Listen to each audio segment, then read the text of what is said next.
জানি এই গরমে লুচি খাওয়া অত একটা ঠিক নয়, কিন্তু তাও করলাম অনেক দিন পরে লুচি তরকারি, আর সঙ্গে ছিল সিমুই।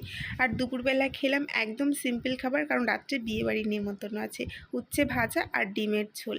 সন্ধেবেলা একটু গ্রিন টি খেলাম, আর তার সঙ্গে ছিল আলুর ভুজিয়া আর বিস্কুট। সবাই মিলে খেয়ে দিয়ে তারপর রেডি হয়ে গেলাম বিয়েবাড়িতে। এই দেখো, বিয়েবাড়ি যাওয়ার জন্য একদম হালকা মেকআপ করে সেজেগুজে রেডি আমি আর অমিতা।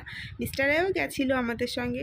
তো ফুচকা স্টল ছিল, আমি মাত্র একটা ফুচকা খেয়ে চিকেন পকোড়া নিয়ে ফ্যানের সামনে বসে বসে খাচ্ছিলাম। আর এখানে দেখছিলাম বিয়ের কনেকে। ওই দেখো, অমিতা আর মিস্টার রায় দুজনে মিলে ফুচকার ওখানে দাঁড়িয়ে দেখো দুজনে মিলে মনের আনন্দে ফুচকা খেয়ে যাচ্ছে। তো তারপর আমি একা একা কী করব, একটু ফটো টটো তুললাম, বিয়ের কনের সঙ্গে কয়েকটা ফটো তুলেছি। তারপর চলে এলাম খেতে। তো কি কি ছিল মেনুতে তোমরা একটু দেখে নাও। যদিও আমি ভিডিও করেছি, তবে এই ভিডিওটাতে আর দিলাম না, অনেক বড় হয়ে যেত।